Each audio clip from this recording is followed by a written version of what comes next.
Mga kababayan, handa na ba kayong sumama sa isang nakakakilabot na paglalakbay sa buhay ni Micaela, ang batang hindi umiiyak? Sa Makati Medical Center, isang tahimik na silid ang magiging saksi sa huling hininga ng isang dalagang napapaligiran ng misteryo at hindi may paliwanag na kondisyon. Sa inyong pagtutok, masasaksihan ninyo ang isang antigong musika box na magdadala ng pag-asa, ngiti at sa huli ay bangungot.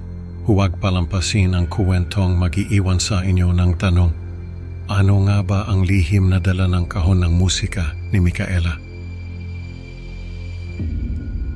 Sa isang sulok ng tahimik na silid sa Makati Medical Center, ang mga aparato na dati nagbubuhay kay Micaela ay unti-unti nang tumahimik, senyales ng kanyang pagpanaw. Si Dr. Reyes, may mabigat na damdamin, ay maingat na inaayos ang mga kumot upang takpan ang katawan ni Micaela na wala ng buhay. Sa labas ng silid, si Anton na may luha sa mga mata ay nakatitig sa malayo, habang si Mang Rodel na may bakas ng pagkabalisa ay nakaupo sa isang sulok, nagmumuni-muni. Pareho silang may alam sa di pangkaraniwang katangian ni Micaela na hindi umiiyak mula pagkabata. Si Dr. Santos na may hawak na folder ng medical records ni Micaela ay nagpapaliwanag sa pamilya tungkol sa kondisyon ni Micaela. Bagamat tukoy na autism spectrum disorder ang kanyang diagnosis, makikita sa kanyang mukha ang pag-aalinlangan at hindi niya maitago ang kanyang pagtataka sa kaso ni Micaela. Sa loob ng silid, ang mga larawan ni Micaela noong masigla pa siya ay nakapaskil sa dingding. Ang katahimikan ay binasag lamang ng paghikbi ni Anton at ng mahinang bulong ni Mang Rodel na nagdarasal para sa kaluluwa ni Micaela.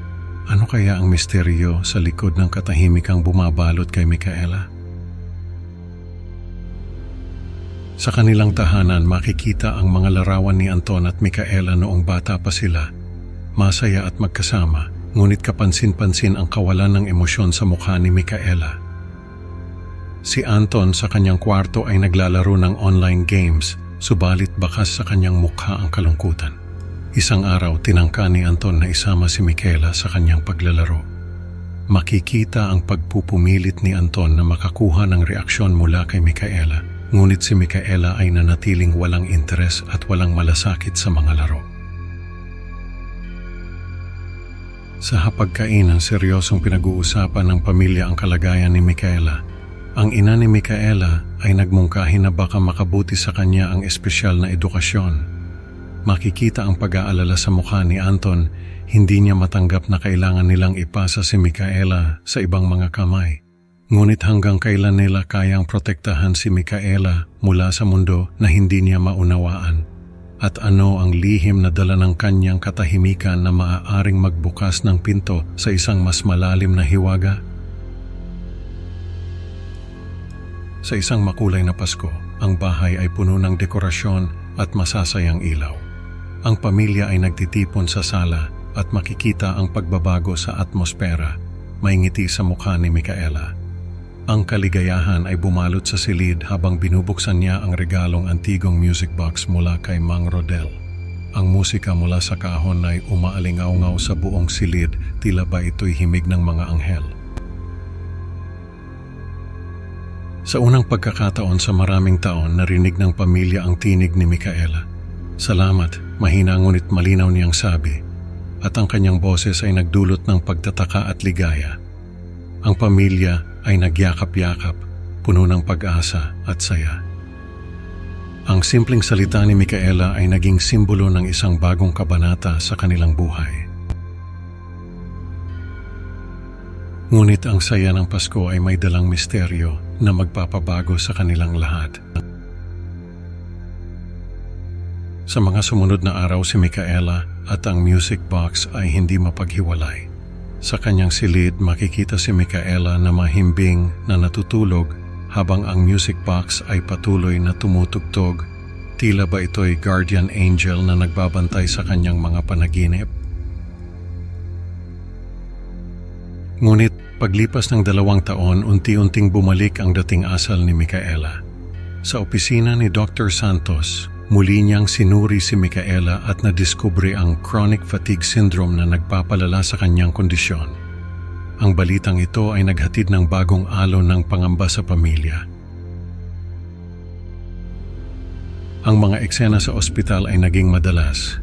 Si Micaela na may hawak na music box ay laging nakaupo sa kanyang kama, nakatingin sa labas ng bintana habang ang mga doktor ay abala sa pag-aasikaso sa kanya.